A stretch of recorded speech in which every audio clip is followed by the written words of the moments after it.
Hello hello வணக்கங்க. பேசுறீங்களாம்மா? வணக்கம்மா. சொல்லுங்கம்மா. அதாவது நாங்கள் ஃபர்ஸ்ட்ல இருந்து பார்த்துக்கிட்டே வரோம் ஸ்ரீமதியோடைய இதை ம் அவங்களுடைய டீச்சருங்கள் வந்து டீச்சருடைய வேலையை கரெக்டாக பார்க்காம இந்த சப்போர்ட் பண்ணியிருக்காங்க பார்த்தீங்களா, ம் அவங்களெல்லாம் முதல்ல பிடிச்சி உள்ளே போடணும். ம் இல்லாதெல்லாம் சொல்லிக்கிட்டு இருக்காங்க பாருங்க. அது அப்படி என்ன அந்த நிர்வாகத்துக்கு இவங்க என்ன வந்து இது பண்றாங்க? உண்மையை சொல்லாம ஒரு உண்மைங்கிறது என்ன மனசுல உண்மைதான் இருக்கும் கண்டிப்பா. இல்லைங்களா? ஆமாங்க. அந்த உண்மை இல்லாத தன்மையை வந்து இவங்க ஏன் பேசிக்கிட்டே இருக்கிறாங்கன்னு எனக்கும் புரியல.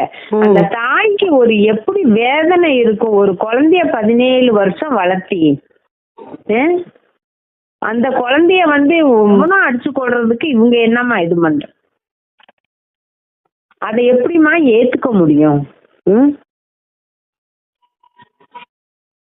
ஐயோ அப்பா, எனக்கு அதை பார்த்தாலே அந்த வீடியோவை பார்த்தாலே எனக்கு ரொம்ப கஷ்டமா இருக்குதுமா. நம்ம நாட்டுல வந்து எப்படியாப்பட்ட தமிழ்நாடு, இந்த நாட்டுல எல்லாம் இன்னைக்கு செல்ஃபிஸும் சுயநலமுமா இருக்கிறாங்களா ஒழிஞ்சு யாரும் உண்மையை பேச தயாரா இல்ல. ஆமாம்மா. இதுதான் நல்லா தெரியுது. உண்மைய ஒத்துக்கணும்னு அப்படின்னா ஒரு தைரியம் வேணும். அப்படி தைரியம் இல்லாதவன் எதுக்கு வச்சு நடத்துற? உண்மைய பேச தெரியாதவன் எதுக்கு ஸ்கூல் வச்சு நடத்துற? கண்டிப்பா. எவ்வளவு கஷ்டம் இருக்கும் ஒரு குழந்தைய வந்து, அது அழகான பிள்ளைய வந்து இப்படி பறி கொடுத்துருக்கிட்டு, அது ஒரு குழந்தை தானான்னு எவனோ சொல்றான் பாருங்க. இதெல்லாம் எனக்கு கேட்டுட்டு வரமா ரொம்ப எனக்கு நிஜமா என் கையில கிடைச்சானாலே அப்படியே சதைச்சு போடலாமான்னு இருக்கு. அப்படி பேசக்கூடாது. இருந்தாலும் நான் சொல்றேன் பாருங்க, எவ்வளவு ஒரு இதா இருக்கிறானுங்க. இப்படி எல்லாம் பேசிக்கிட்டு இதுக்கு ஒரு சப்போர்ட் பண்றதுக்கு வேற அந்த சப்போர்ட் பண்றவன் எல்லாத்தையும் புடிச்சு போடணுமா? கண்டிப்பா. எவன் சப்போர்ட் பண்ணி ஒரு பெத்த தாய்க்கு தெரியாதா எப்படி அலங்கோலமா இருந்துச்சு, எதுனா எப்படி செத்துச்சு, கீழே விழுந்திருந்தா எப்படி செத்துருக்கோம் அப்படின்னு ஒரு பெத்த தாய்க்கு தெரியுமா தெரியாதாமா? கண்டிப்பா தெரியுங்க. பார்த்தாலே தெரிஞ்சிடும். பார்த்த உடனே இப்ப இல்ல இது வந்து ஒரு கற்பழிப்பு தான் அப்படின்னா உங்ககிட்ட அவ சொல்லாம இருந்திருக்கலாமா ஒழிஞ்சு இந்த பொண்ணுக்கு இவ்வளவு தூரத்துக்குன்னு தெரியல. ஆமா. தெரியாம எப்படியோ மாட்டிக்கிட்டா பாவம். சாகடிச்சுட்டாங்களே, என்ன செஞ்சிருக்கிறாங்களோ. இப்போ உங்ககிட்ட தப்பிச்சுக்கலாம். அது ஏழையா இருக்கலாம். ஏழைக்கு வந்து தெய்வம் இருக்கு, அத மறந்துடுறானுங்க. அவனுங்க பணத்தை வச்சு என்ன பண்ண போறானுங்கன்னு தெரியல. ஆனா ஏழைக்கு வந்து தெய்வம் துணையா இருக்குதுமா. அந்த உண்மைங்கிறது நீங்க ஏதாவது பேசுறதுல மாத்தி எதுவும் பேசுறீங்களா?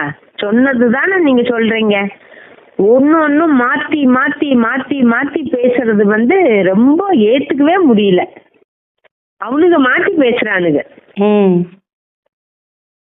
நீங்க வந்து எப்போ வந்து ஆனா நீங்க ரொம்ப ஜாக்கிரதையா இருங்கம்மா. சரிங்கம்மா. ரொம்ப ஜாக்கிரதையா இருக்கணும். ஏன்னா இவனுங்க எதுக்கும் துணிஞ்சவனுங்களா இருப்பானுங்க போல இருக்கு. நீங்களும் ஐயாவும் ஜாக்கிரதையா இருங்க. ஆனா இவனுடைய பையனுக்கு கண்டிப்பா வந்து கிடைக்குமா. இது வந்து தெய்வத்தோடைய இதுலதான் இவனுக்கு கிடைச்சே தீரும். அது நம்ம இவனுங்க இப்போதைக்கு வந்து பணத்தை கொடுத்தாலும் எதை கொடுத்தாலும் இவங்க செய்யறத பாவ புண்ணியத்தை அனுபவிச்சுதாமா ஆகணும். அதுல எந்த மாற்று கருத்தும் கிடையாது.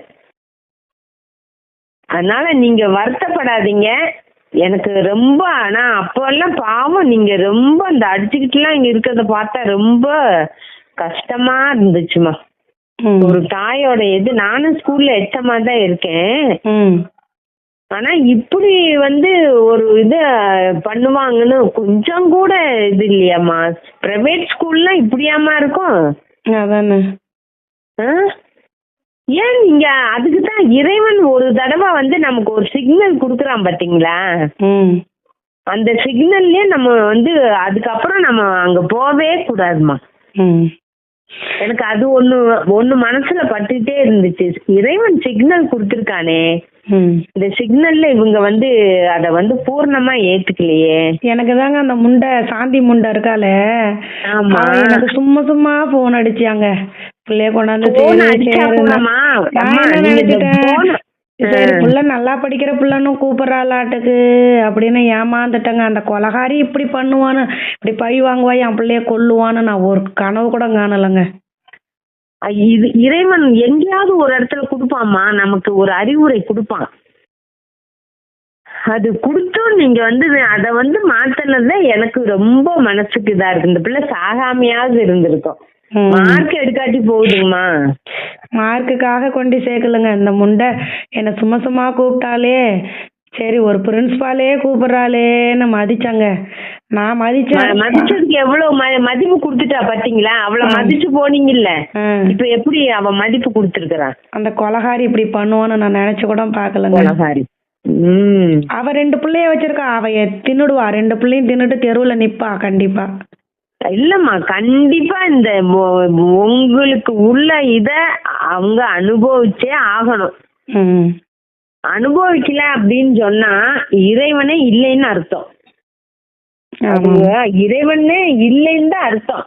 பாருங்க, அவங்க என்ன பணம் காசு கொடுத்தாலும் பணம் காசும் போயிடும், பையனும் போயிடுவான். இதுதான் நடக்க போகுது. உங்க வாக்கு பழிக்கட்டுமா? ஆமா, கண்டிப்பா பழிக்குமா. பாருங்க, நீங்க எல்லாம் போய் அப்புறம் எப்படி இருக்கிறான்னு பாருங்க. நீங்க நல்லா வந்துருவீங்க. ஆனா அவங்கதான் அப்படி இருப்பாங்க பாருங்க. இறைவன் ஒரு சிக்னல் கொடுத்தானே அப்படின்ட்டு எனக்கு மனசே ஆகலம்மா. சரி, இப்படி பண்ணிட்டாங்களே, எல்லாரும் சேர்ந்தா பிள்ளைய கொண்டு வட்டாச்சே. உண்மை ஒரு நாளைக்கு நல்லா வெளிச்சத்துக்கு வரும்.